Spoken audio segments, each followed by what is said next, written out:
Hey, it is Monday, the 25th. This is a special meeting to consider the approval, support and co-applicant position for the National Scenic Byways Grant Program.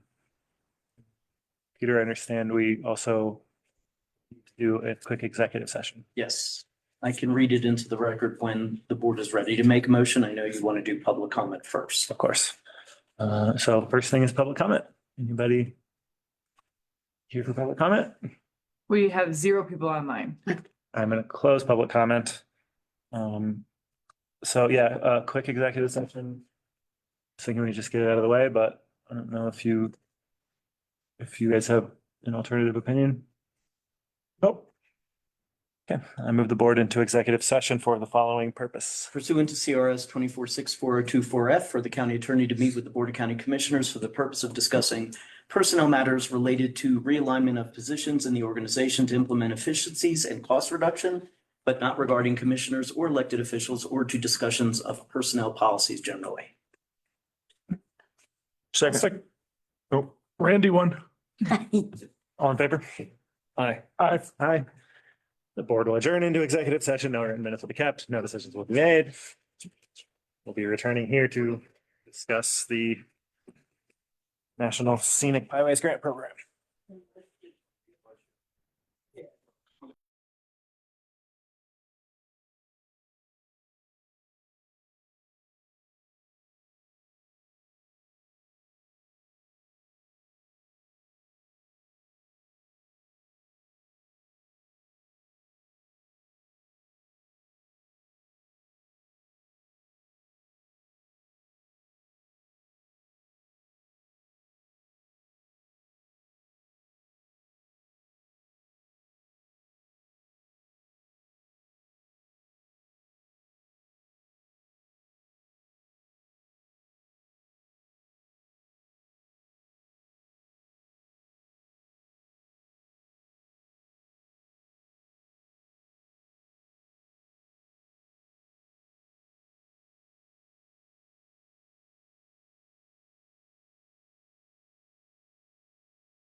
Hey, the board has concluded its executive session. No written minutes were kept, no decisions were made.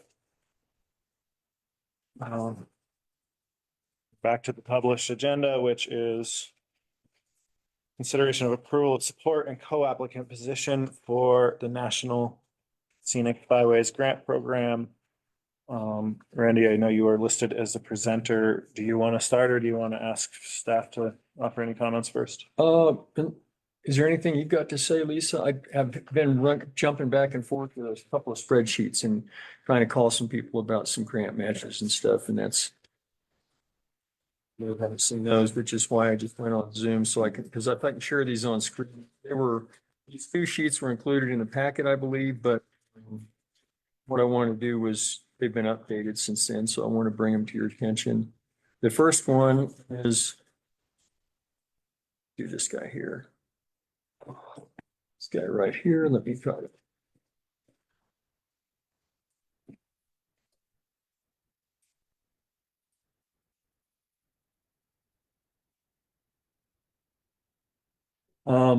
So this sheet just kind of shows what goes on if we get to certain matches, and it defines the size of the grant. As recently, about Friday evening, I received an email from Megan Musto with the National Forest Foundation, who had reduced the size of the grant from 1.5 million to 1 million because she had been operating on a faulty assumption about what the percentage of match was to the overall total versus the non-match portion. She was running with the wrong ratio. And so she changed that out and saw that it would lead us to need quite a large, she felt quite a large amount of matching funds to come in to allow us to get to the same size grant she was looking at, which was 1.5. She brought it down to the amount that we had logged at this time. And so this sheet right here, what it's done is there's only one input on it. And actually that input right now is a formula that relates to a different sheet I'm going to show you. I will say that the cells on that sheet that are not highlighted are all fixed costs. The yellow cells are variable outputs, and the grant size changes with the amount of the match, and then the amount that's available both for implementation and for administration changes and rises as the grants gets larger and shrinks as it gets smaller. And so what I'd like to do is drop off of this. Just wanted to show you that for a moment. And so it appears based on the work that I've done last night and today and over the weekend, calling a few people around to check on matches, that landscape has been changing. I've talked with Megan and she said, whatever you come in with as matches is what we would go in with on the grant. So I want to stop share on this and show you a different sheet, which is, bam.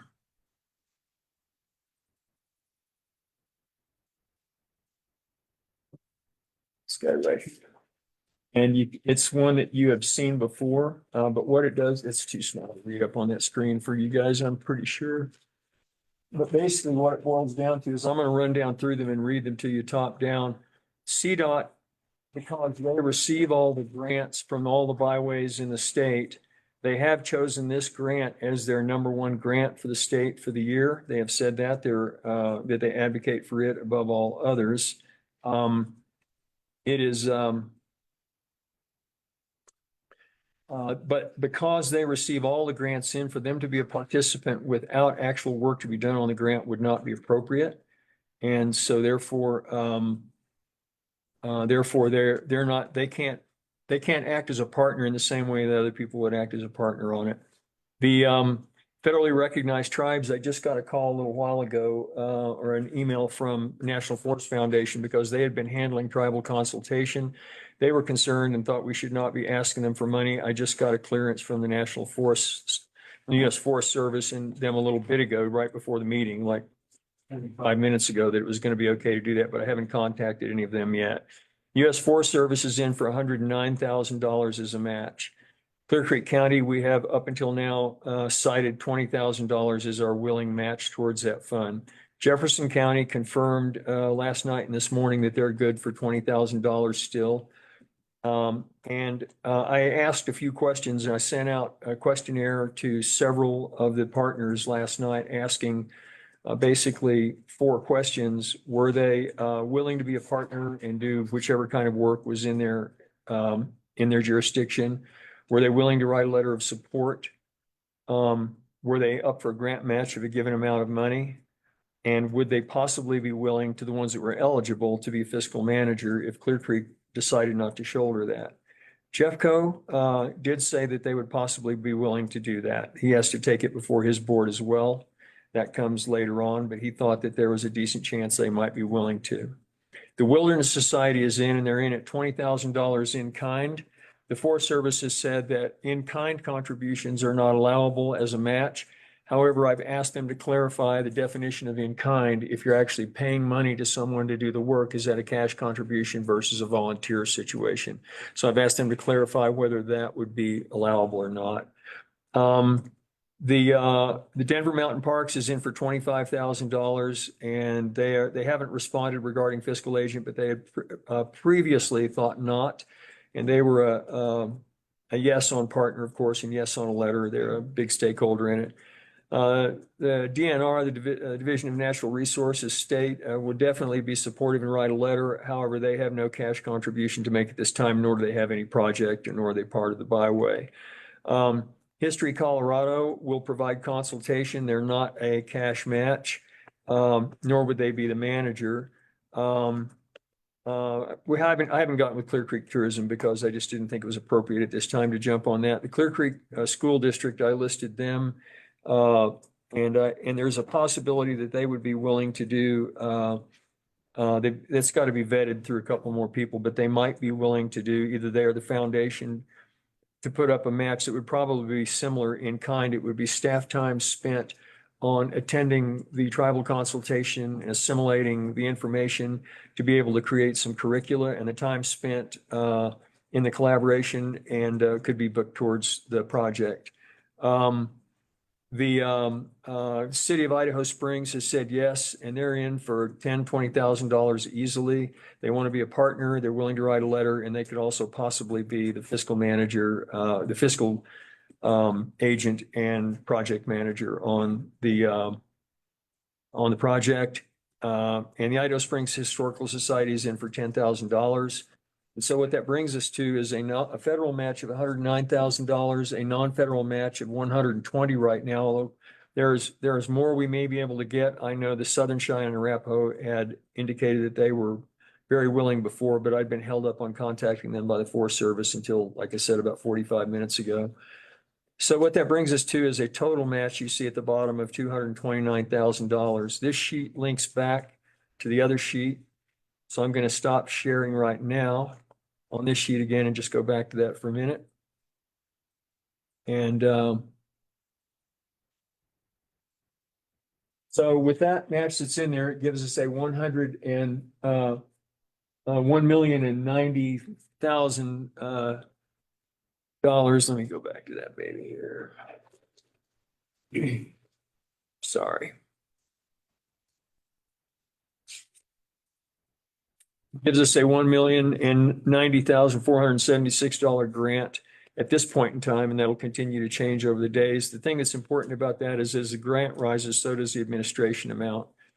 So the administration amount, I went over this with Brian and Lisa the other day.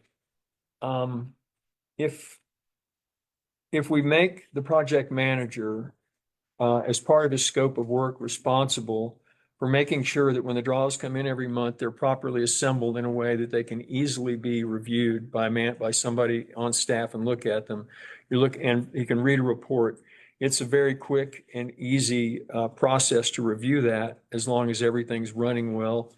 And also for the finance staff to be able to process it. And I'm envisioning no more than probably 2 to 4 hours a month reviewing those each month when they come in. And then the project manager would be contracted but made liable for both grant reporting to assemble the grant so that staff can review it for completeness before it goes in, for omissions and accuracy, and the same on the billings. And that's their job. It's part of their scope of work to do that. What that leaves is about, at the current time, if I look at this, it's about 144 hours over about a 3-year process 3 or 4 hours a month. That would give us, stop, because that's distracting me a little. That would give us, about, about $60,000 to $70,000 a year for project management to simply set the meetings up, run them, and handle the outcome of the meetings and the facilitation. All of the tribal consultation is elsewhere in the grant is performed by the National Forest Foundation. So that's the basic layout on this thing. There's a possibility, there's a couple of other players that might be willing to be fiscal manager. The thing I would point out is Jeffco has said that they'd possibly be willing to do that. And Idaho Springs has said that almost the entire byway is within Clear Creek County, and it's been a Clear Creek County initiative to try to get this, as far as local jurisdictions go, to get this name change done. So I just want to lay that back out on you. Mitch said at the last meeting that he'd like to see more information, and I thought about that night. I realized that CDOT had this as their number one pick. We've got a lot of other excited partners in here that want this thing to happen. So I thought I needed to bring it back before you. So sorry, I wasn't prepared. I knew there were going to be some hard questioning. I was surprised to hear that even if we had a structure that wouldn't burden staff, and even if we had this thing pretty well defined in terms of its economics, and it looks like it works, and the application itself states in the application, so in the approval of the application, it would be acceptance of that we primarily prioritize phase one, which is to go through the tribal consultation and also complete $175,000. There's $175,000 in the grant to complete a new corridor management plan for the byway, which is something that I believe is, Lisa can speak to this, and I would like for her to tell us what the requirements are on byway, updating of corridor management plans. The last time the corridor management plan was due to be updated, there was no real funding for that, as I understand, or no support from outside. And so our tourism director and the Historical Society and Lisa all pulled together and made a team and created a corridor management plan that they said that they wished would have been a lot better, but it was the best they could pull off with what they had for resources. This grant would put $175,000 in funding for a corridor management plan. And so that's another piece of the pie that comes in. Brian had asked me, what is the county's responsibility with regard to creating a corridor management plan? And I don't know the answer to that legally or anything, but Lisa can speak to it. And so I just wanted you to have those facts in front of you. I was honestly surprised, Mr. Chair, when you had said that you thought that under hardly any circumstances willing to take this on for the county, and I understand and respect and appreciate that under the financial pressure we're under right now. I do feel like this is an important project that has low financial risk, low burden on staff among the grants that we do. The one thing I want to say, I started to mention a second ago too, is that this runs out in phases where I started to mention this and I got lost on the corridor management plan. The first phase is tribal consultation and create a new corridor management plan and get it completed. The second phase is then take the tribal consultation, design what all the features look like. And the third phase is implementation. And then there is administration that is 20% of the overall, and that's what pays for the project manager and the fiscal management that we'd be doing, which would be sitting about $220,000 right now. The implementation would be scaled to whatever it is affordable, and it states that right in the grant application, that if the funds are not available to do full implementation, that as much of the implementation that can be done with the remainder will be completed, and other grant funds would be sought at a later date to complete other work that didn't fit within the grant. So the grant application itself is structured so that there's not a liability to complete work that there's not enough funds to get done. It shrinks or grows according to the funds that are available and the cost of the work once it's designed. So that kind of helps limit the liability there. Anyway, that's what I had. It's a little more information than you had before, so I want to get that in front of you because Mitch had asked for more. And I wasn't this prepared and didn't have this much information even, quite frankly, the other day. I appreciate you putting the effort in to pull this together, Randy. Yeah, me too. And maybe the next step is to you referenced Lisa might have some Yeah. information about just the corridor management plan, if there's any requirement, just information about that. You probably heard what Randy said. Do you mind joining us? And Sorry to put you on the spot without, I was working till I jumped in the shower a little bit ago, so. It's all right. Corridor management plans are required by every byway in the country. It's required when you, whether you apply to be a state byway or a federal byway, you have to submit a plan of, it's basically a plan, short-term goals, long-term goals, describes your byway, the assets, and the 5 integral quality characteristics every byway needs to have. And so it addresses all of those. We had a rather robust one done in the early 2000s. We had a grant, and when the state had money, we got a grant, and at that time, the Tourism Bureau was really all over it, and they picked it up and did a really nice plan. But now it's 25 years old, plus it has the wrong name. So this one does need an overhaul because we've renamed the mountain and the area. It's also the 100th anniversary in 2026 of the whole Denver Mountain Parks Mount Blue Sky Lodge and all of that. So there's going to be a lot of data that needs to go in to update that plan. Like he said, we updated it in 2018 because it was the state said everybody has to update your plan. In 2017, they said that. So we got ours done in 2018 and submitted it to the state. They accepted it. Every year you have to do an annual plan that looks at your plan and said, what are just this year's goals? And then, of course, you have to update those short and long-term goals also, the 5 and 20. But ours is due, so that would certainly be a big asset to us to get that done. I think one thing that was important, this is what Megan had done, because they had done it in another byway grant, the foundation was involved in, I believe.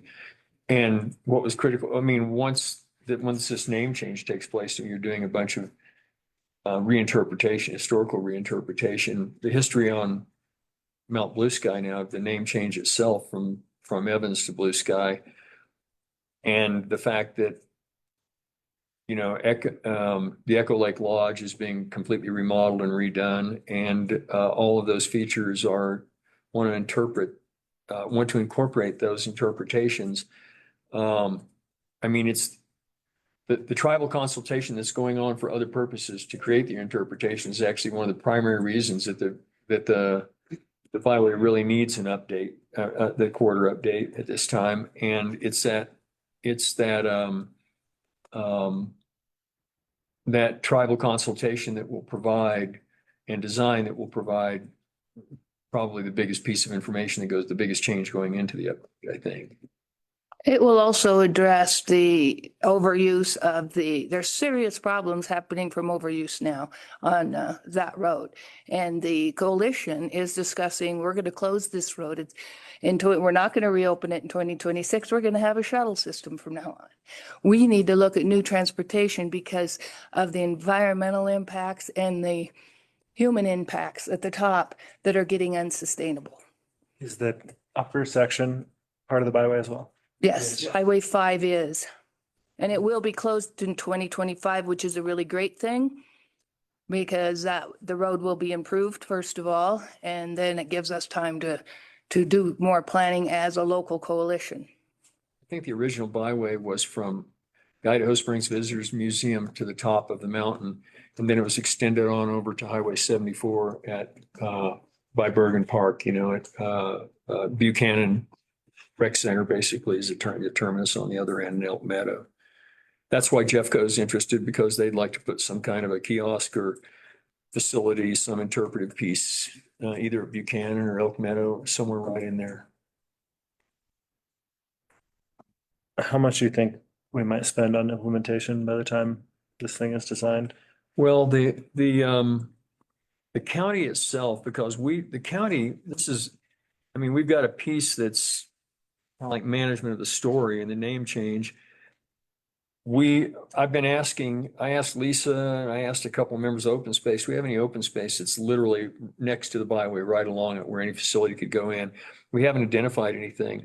So the county land that we do own would be the road right of way on the portion that's county road where something could be done in a road right of way if there's a wide spot or something. But otherwise, we don't have a place to put something. Right now, the amount of implementation on this, as it's currently, the way it sits right now with the amount of grants we've got, or matches we've got, would be $472,381. So it gives about you have about 4 decent areas that work can be done at about $100,000 a piece. The main areas the main largest areas that something would be done would be a new exhibit, update of the exhibit and new exhibit materials at the Idaho Springs Visitor Center Museum. Also at the Echo Lake Lodge, in a to be determined space, because the architects are still working on the redo on that lodge right now. Then the top of the mountain with some, which would be less expensive up there, it would be some of the standard 24 by, I think they're 24 by 36 interpretive panels that you see all over Washington, D.C. and in parks everywhere. You know, those standard panels that tell the story, and you'll see a few of them set on pedestals. So they would add some more pedestals up there and change the signage on the top of the mountain also, so that it reflected the name and some indigenous reference.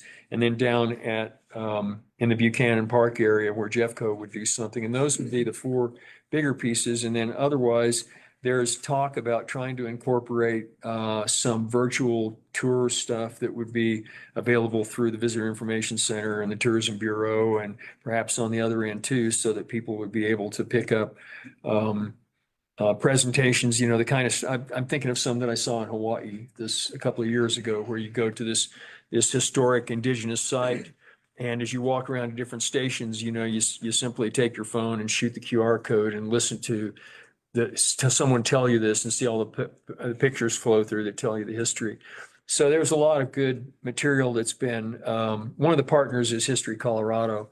And if you haven't been down to the Ute Indian exhibit and the Sand Creek Massacre exhibit, which are back to back on, I think, the 3rd or 4th floor, they went through a lot of tribal consultation and put a lot of work in there. So there's a lot of video work, a lot of interview work with descendants of survivors, a lot of good historical information that could be incorporated into something that would be pretty unique visitor experience for people and local experience. And again, we talked about the possibility of having the school in also to develop curricula. The reason this came up was because the Cheyenne, Arapaho, and everybody that was involved in this said that the renaming of the mountain was very important to them, but if it didn't affect people's understanding of history and help them really understand why it was renamed, then it would be a pretty hollow victory. And so this is a way to kind of educate the public on their version of the history. And the best place to get education done is when people are young and in school. So if there's an opportunity to have a curricula addition or supplement of some kind that could come out of this in our local schools that ties this piece of education to a piece of local history and a local landmark, that, you know, that might be pretty unique. And so anyway, that's. Has the county ever had an opportunity to quantify the economic benefit of the byway? I would. Yes, the state does actually. And they do a report on each byway in the state, and Mount Evans ironically has the biggest #1 impacts of any byway in the state of Colorado. Positive impacts? Yes. Financial impact, economic impacts are, I don't have the numbers in front of me, but they do publish them and put them out there as a state. CDOT has them on their website, which has a scenic byway component. So that suggests whether they start or if one tours the byway, whether they start or finish in the county probably isn't as important as the fact that they just did participate in the byway.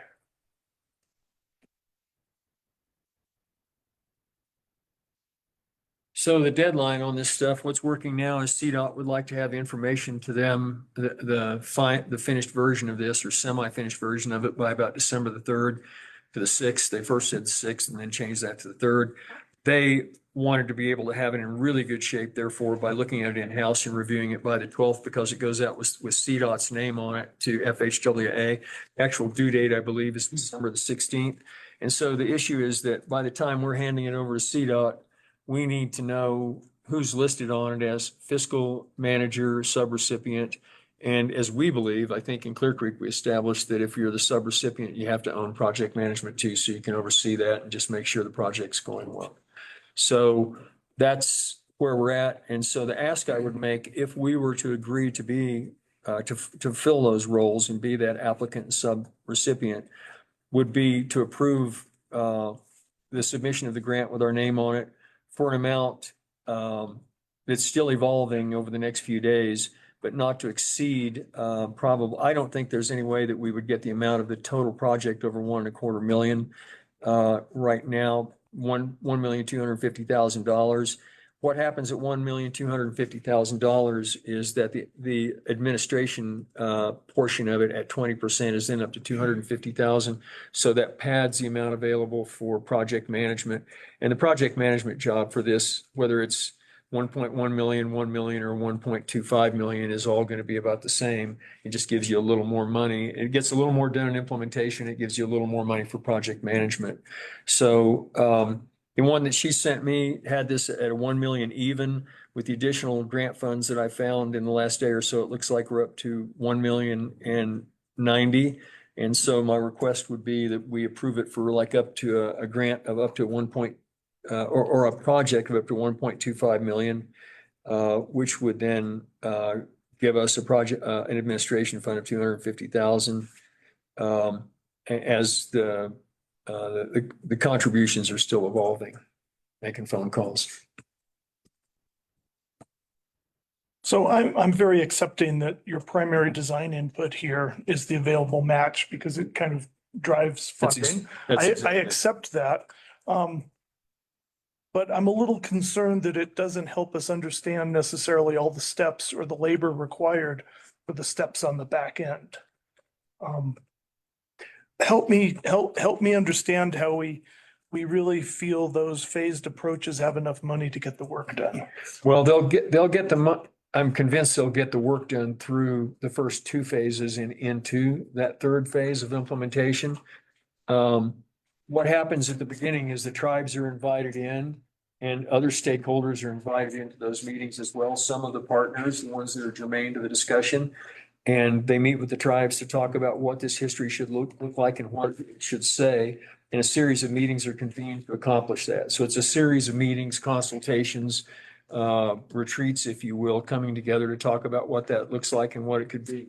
I would envision History Colorado as big players that have already built some really nice exhibits around this exact same subject matter down in Denver are important to have there. The Cheyenne, I do know that the Forest Service has already contacted, I think, the Pawnee and Shoshone and they hadn't contacted the Southern Cheyenne and Arapaho. So I was able to inform them that they were premier stakeholders in this, since they were the people that came up with the name Mount Blue Sky, proposed it and saw it through. So they're all being invited to the table. And so they would go through that with project management and tribal consultants from the National Forest Foundation. And then they would move in. The second phase is a design phase, at which the tribes, to the extent they're interested, would be asked to stay in that design phase to help inform design as it goes forward of each of these facilities and come up with a scale of what they would look like at each of those 4 locations I mentioned: the top of the mountain, Echo Lake, the Idaho Springs Museum, and Buchanan Park. And so they would stay involved with that until that stuff was effectively designed, what it was going to look like. And then the 3rd phase is where they began to actually build those. Some of the players in this, Denver Mountain Parks, for example, maybe it may be that they have an amount of money that they can contribute into the project at that point to see their project through with the available funds, so that these funds, the remaining funds, could then be divvied up. Megan Musto from the National Forest Foundation said she felt like there was plenty of money in for the corridor management plan, also for tribal consultation, and that could cascade and in implementation design. and that could therefore cascade down into implementation and grow that implementation number. And again, the grant is written in such a way that implementation will happen to the extent that the remaining funds allow, because they realize it's open-ended. You don't know what implementation looks like until you design it. So they have to get through tribal consultation, corridor management plan, and implementation design, and make it as good as they can up to that point. And then that will define what implementation looks like. And at that point, they can evaluate how much of the implementation they can get done. Who's your strongest lead to be applicant and fiscal agent if it's not the county? Jeffco and Idaho Springs.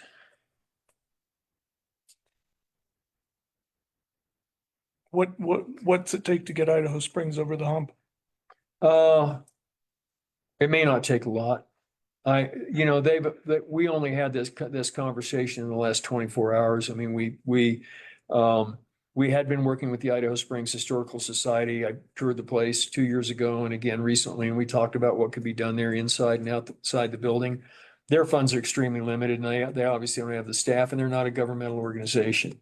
Idaho Springs is, and I had a communication with Chuck Harmon and Andy Marsh, and they talked between themselves, and Andy got back with me. He was really busy today, but he got back and said that they would be interested in all of those things, possibly also being the fiscal manager on it too.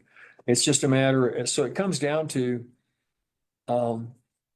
we need to get it done. I would say, I guess I would ask for maybe a third condition or a third variable on this approval if we gave it today.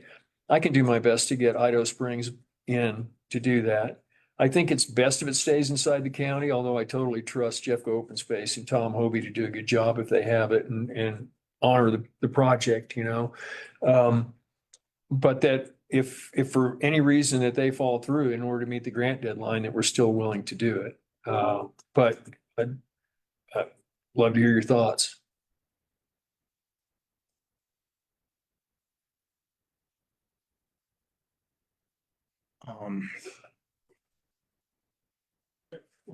No, if you were gonna, I'm a big boy. You can. if you were gonna throw out a question for staff, go for it. Cause I was trying to form one. I don't believe, but I want to make sure I understand that this proposed match does not appear in our budget. Although I think Randy did indicate it could be paid over, so. Be paid over time. Right. Yeah, it's, $7,000 a year. yeah, you're looking at $6,000-7,000 a year on average. That's not what. I don't bring that up because I think that's a big stumbling block. I think the lodging tax fund can handle it. It even without occurred, a burden on the general fund. I started looking for open space because it struck me that an open space fund, this could be a legitimate expenditure as well. If there were a space that we could do something on, but I couldn't find any open space that was right along the byway and readily accessible to the public that was worth doing it. Sure, it's an eligible use of the lodging tax fund, and I think that fund could handle it.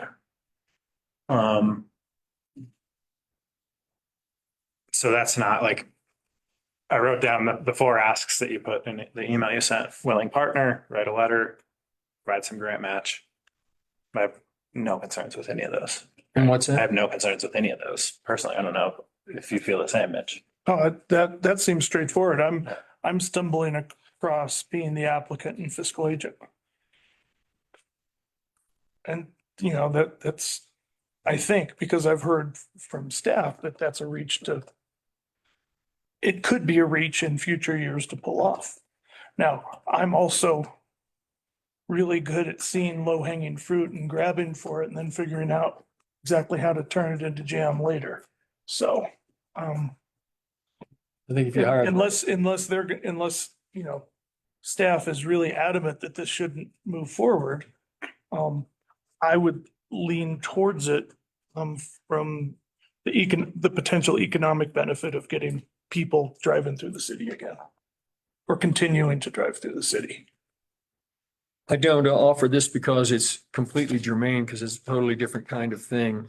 What I suggest that should be done in writing the scope of work for the contractor is to do something that is require of them a kind of paperwork and accountability that once it's automated in the first draw becomes simple after that. And it doesn't seem germane. It's like talking about, slavery when you're talking about transportation, which I've used all kinds of analogies that people get lost in. When I ran my construction company, what I learned to do was build a series of linked spreadsheets that tied together all my project management controls, my general ledger, my chart of accounts, my job costing into very clear, easily read stuff that somebody could look at in only a few minutes. And the draw form on this thing would be about 1/2 of one page as opposed to 3 pages like this. And then afterwards, if the bank wanted to write the checks themselves and think of the county as the bank, following that immediately is a disbursement sheet. Following that in the exact order of these lines is a collated set of bills. Whenever I delivered this to the bank, and I am proud of this stuff because it was very well done. Whenever I delivered this to the bank, if it was a bank that was writing the checks themselves, they said they always threw it on the top of the pile because whoever was processing them got one more piece of work done that day because it took them about 30 minutes to process my construction draws. So my suggestion is that whoever does this, it should be formatted in that manner. And that's a requirement that's the way the project manager operates and brings it to you every month so that it takes you 30 minutes to an hour to look through the whole thing, hand it to finance. It takes them, they just have to check the few line items on it, make sure that they balance and everything's in order. And then it's a pretty quick shot in finance to get it done. And I'm not suggesting you should use this form because you shouldn't, but I'm just suggesting that it's not very hard to put something together that only has 3, 4, 5 billing lines on it that somebody can look at and understand very, very quickly and have their job done every month. And you've contracted with this person to provide that service to you through that time period through the project. And that's just, the only thing I'm answering is what the real burden is on staff to try to stay with this if you've got to contract it out. How small it could be made. Right. Yes, how you can dovetail everything down to something simple.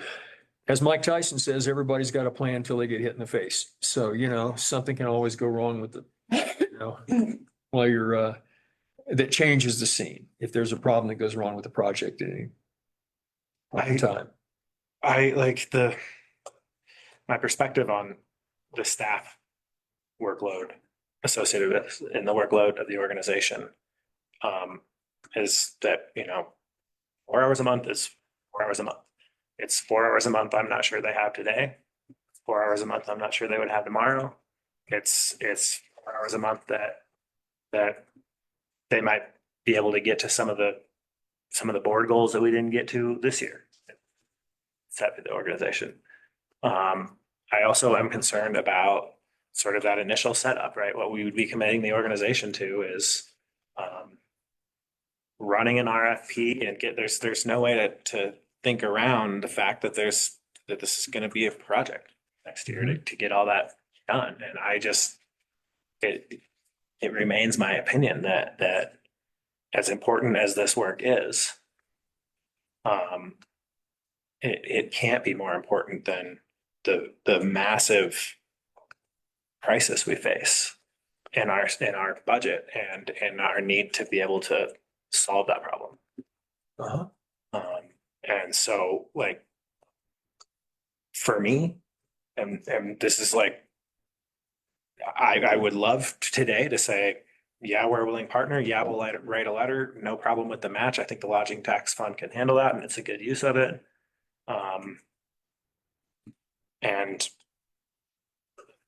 I think it would be a disservice to the organization to ask us to be the fiscal manager for this project for 3 years. Okay. I'd like to see Idaho Springs move forward in the leadership role. Okay. And I'll leave. And I'll help you, if you ask, I'll try and help convince them to do that. Okay, I will, I'm fine with that outcome, but I am going to make this statement. You can make the statement you just made about every single thing we do. So to say this is incredibly important work, what we are saying is it's not as important as any of those other things that we are doing. And we are saying that because we're not choosing this, and we are choosing those. If we say that 2 to 4 hours a month is time that could be spent doing the myriad of other things we have to do, what I did here is that everything we do is more important than this, and so we're not going to do it. And I just, and I want to make that clear and on the record that that's my opinion as I'm sitting here. I hear you say that. I have a different opinion, Okay, and that's the way we go.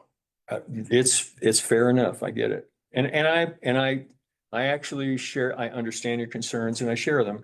I'm just saying if we talk about all these things and all the things that we face, this is one of the things, and these are some of the things we put on the list we wanted to do. We got a lot done in this court on this subject, and I'm proud of that.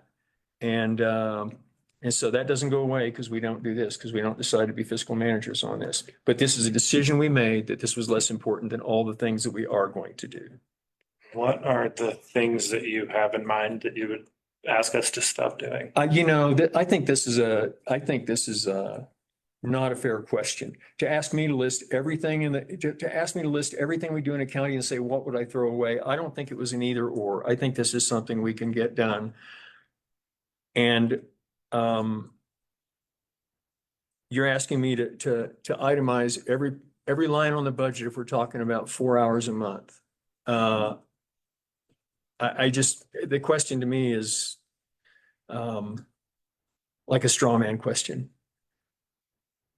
Yeah, I mean, I don't mean to beat you up with this, but I don't have a good answer to the question either. I mean, we have a finance team of 3 people and it's paychecks. I'm figuring there's an hour for Brian or Colton or whoever's assigned to look at that draw that comes from the project manager. And I'm assuming there's something more like that over on the other side. So it's not 4 hours in finance. If it takes finance 4 hours to go through a draw that's much, much simpler than this, then we have other problems to solve.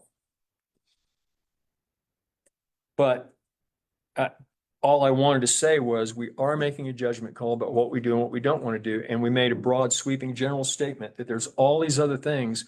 And I can't put this in front of those other things because that 4 hours a month means that there's something else we could have been doing instead of this. And that tells me how important this was. That's all. I mean, for me, for next year, I'm thinking about that facilities assessment that didn't get done this year. I'm thinking about our need to do a jail assessment. I wonder how many hours will go into that. I hope enough to get it done next year. Okay. Good enough. But we're in for the $20,000 and we're interested in the project. Is that correct? Or Yeah, does the conversation change our minds on that as well? No, I think the 4 points that George has read a couple times, I'm aligned with doing those 4 things. I'm just not aligned with being the applicant and fiscal agent. There were 3 things. The 4th thing was the applicant and fiscal agent. Excuse me. The 3 things. Okay. Yeah, willing partner, right? Obviously, we're gonna need to be there as they design the byway border management. You'll get the plan. invitations to the meetings from and- Jeffco. Right, or from Idaho Springs. I mean, I would prefer it to happen through Idaho Springs, but that's, I don't get to make. the Jeffco call. or Idaho Springs, you'll get Yeah. well, thank you for that opinion. Yeah, I mean, it's obviously ultimately up to them, right? Whether they want to do it or not.